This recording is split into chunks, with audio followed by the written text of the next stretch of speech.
नई जिंदगी की नई पाठशाला, नई जिंदगी की नई पाठशाला। Good morning everyone. Today we'll be doing a poem called Animals. The poem is written by Walt Whitman. आज हम लोग एक कविता करेंगे जिसका नाम है Animals. It is written by Walt Whitman. Now I'll tell you something about Walt Whitman. मैं आप लोगों को कविता शुरू करने के पहले Walt Whitman के बारे में कुछ बताना चाहूँगी. He was not only an American poet, he was an essayist, a journalist, and to top it all, he was a humanist. वो सिर्फ एक अमेरिकन कवि नहीं थे, वो एक एसेइस्ट थे, एसेज लिखते थे, वो एक जर्नलिस्ट थे और वो एक ह्यूमनिस्ट भी थे. He is also known as the father of free words और उनको इंग्लिश में फादर ऑफ फ्री वर्ड्स भी कहा जाता है. Now will begin with the poem. कविता शुरू करते हैं. I think I could turn and live with animals. I think. Who is I here? यहाँ पे I कौन है? यहाँ पे I कवि है. कवि कहते हैं I think I could turn and live with animals. Now, by the term turn का मतलब ये नहीं होता है that he's gonna turn and start living with animals. The term here means, turn का यहाँ पे मतलब होता है that we believe that human beings have evolved from the species of apes. ऐसा माना जाता है कि मनुष्य जाति जो है वो एप्स थी पहले और एप से धीरे धीरे इवॉल्व करके वो इंसान बनी. तो now the poet wants to say that he wants to turn and live with animals, meaning he says that it was better that we were animals. कवि ये कहना चाहते हैं कि बेहतर था कि हम जानवर थे. कवि ऐसा क्यों कहते हैं आगे देखेंगे. And live with animals, they are so placid and self-contained.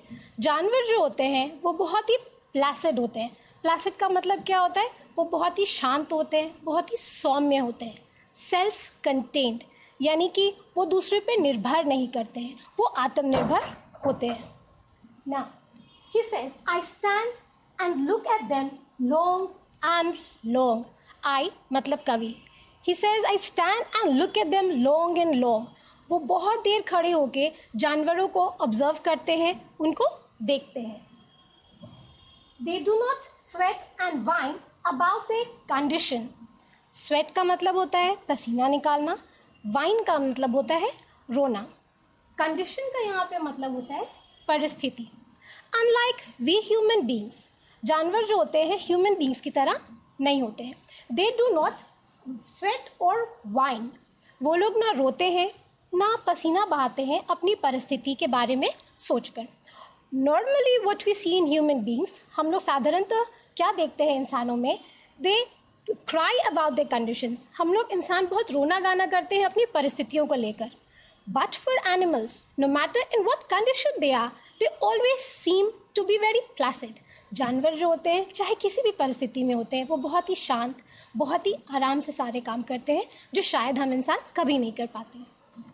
Now, he says, they do not lie awake in the dark and weep for their sins.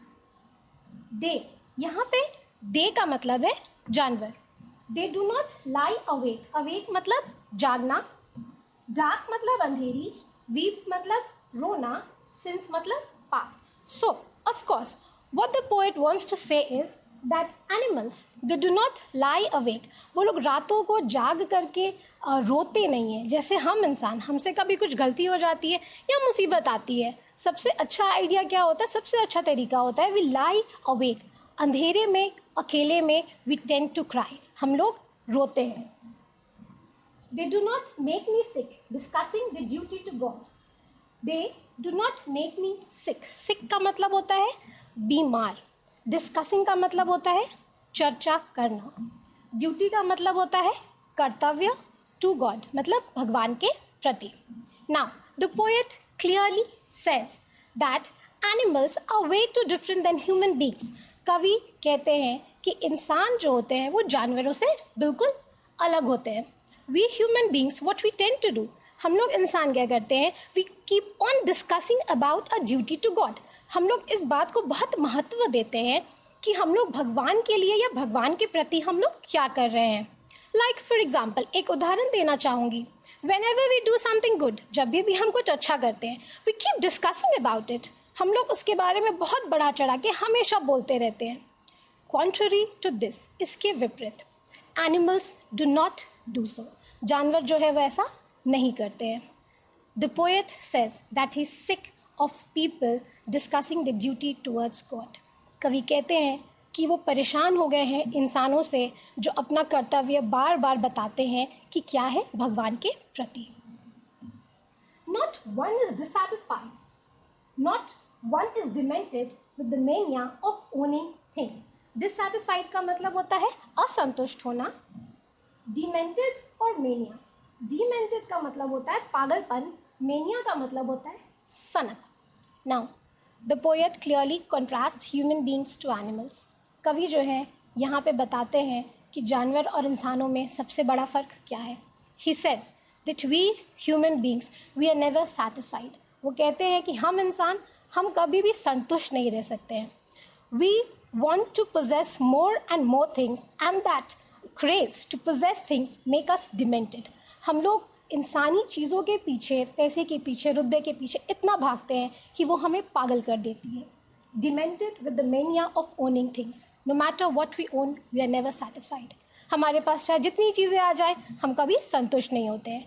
He says clearly that's not the case with animals. जानवर जो है सच में हमसे शायद बेहतरीन है क्योंकि उनमें इनमें से कोई भी चीज़ें नहीं है. For your convenience, I have written the word meaning out there. You can have a look at it. और आपके सुविधा के लिए वर्ड मीनिंग्स जो है हिंदी में दी गई हैं, आप उनको देख सकते हैं.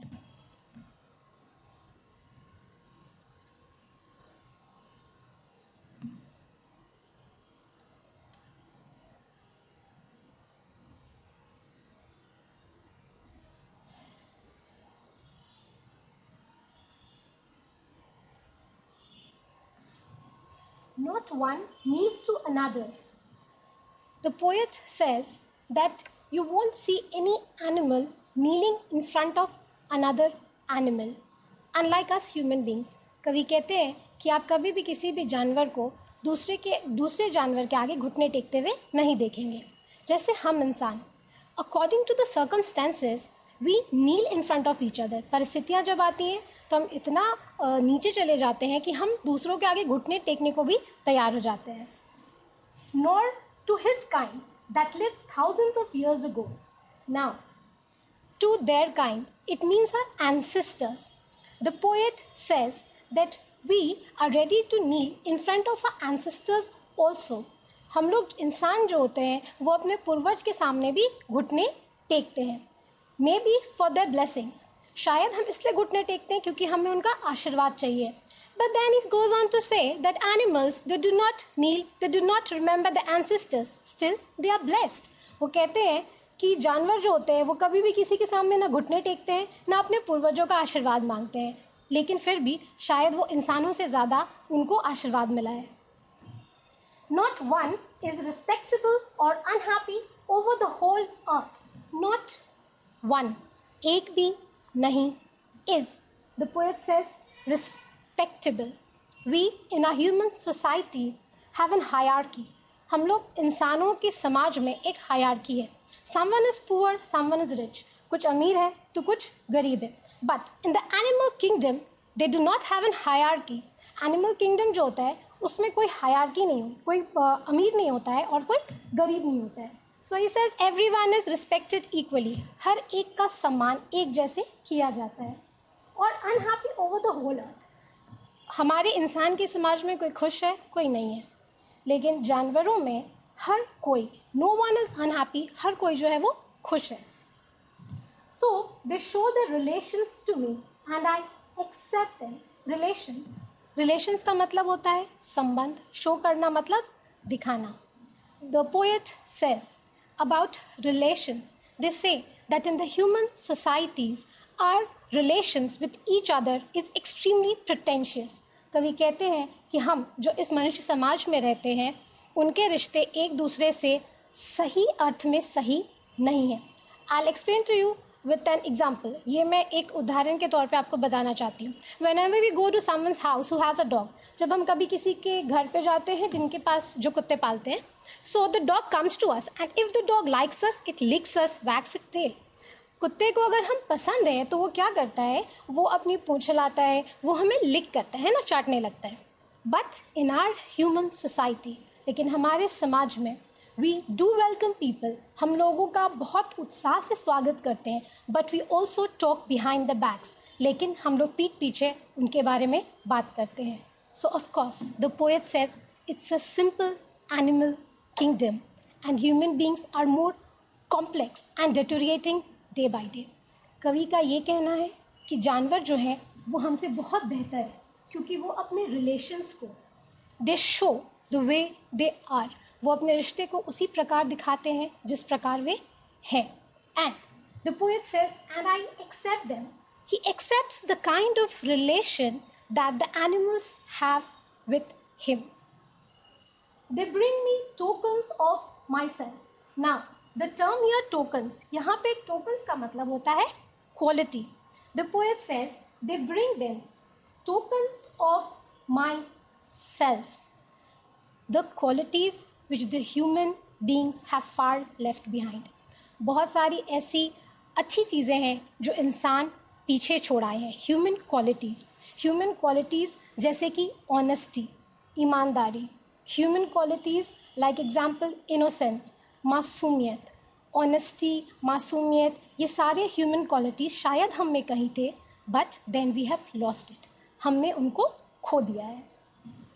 They evince them plainly in their possession। evince का मतलब होता है प्रकट करना। जानवर जो हैं ये सारे क्वालिटीज़ जो हैं, इनोसेंस के क्वालिटीज़, ईमानदारी के qualities, they show it because they have it in them. ये सारी क्वालिटीज़ जानवरों में अब है लेकिन इंसानों में नहीं है। सो of course the animals show it. तो आप जानवरों में ये क्वालिटी ज़्यादा देख पाइएगा, इंसानों में नहीं देख पाइएगा। I wonder where they get those tokens। I wonder मतलब सोचना। I here refers to the poet। The poet says that he wonders where are these qualities। He says that मैं सोचता हूँ कि मैंने ये क्वालिटीज़, या हम सब इंसान मनुष्य जाति ने ये क्वालिटीज़ कहाँ रख दी है। Did I pass that way huge times ago and negligently drop them। pass that way, that means उस रास्ते पे। times ago बहुत साल पहले। negligently मतलब लापरवाही से। drop करना, drop them, it means गिरा देना। so what the poet wants to tell us, कवि हमसे ये कहना चाहते हैं, perhaps when we were shifting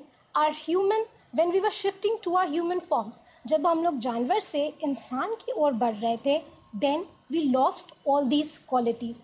तब जो इंसानियत थी, मासूमियत थी, वो हमसे कहीं लापरवाही से गिर गई है।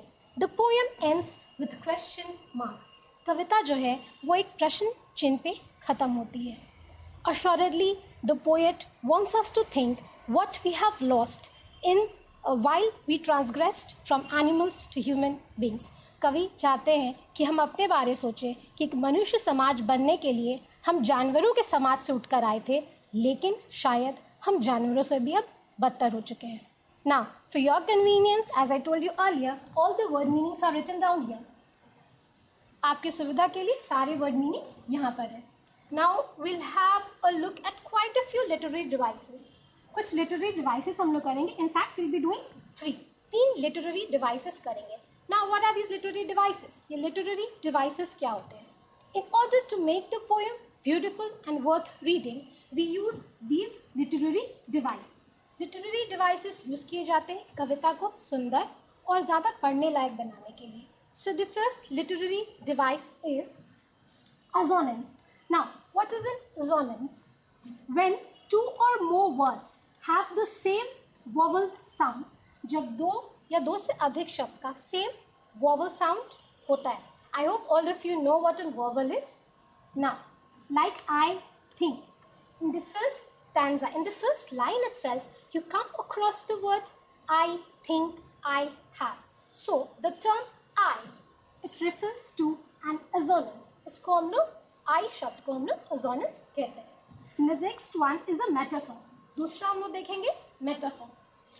When an animal or an animated object is talked of as living. जब भी किसी जानवर के बारे में या किसी भी निर्जीव चीज़ के बारे में हम लोग इस प्रकार बात करते हैं जैसे कि वो सच में सजीव हो तो उसको मेटाफर कहते हैं. In the poem you will find many metaphors. आपको कविता में बहुत सारे मेटाफर्स मिलेंगे. The last one is anaphora. Use of repeated words at the beginning of 2 or more consecutive lines. Example, I, they, do not, etc. जब भी कोई word जो है वो रिपीट करते हैं. When are they repeated?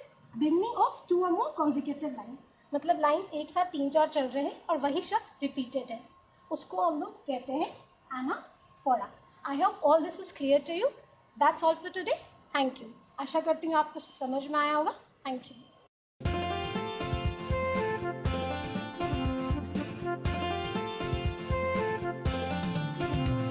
नई जिंदगी की नई पाठशाला, नई जिंदगी की नई पाठशाला. जीने का तरीका सबका अब है बदलने वाला. जीने का तरीका सबका अब है बदलने वाला. नई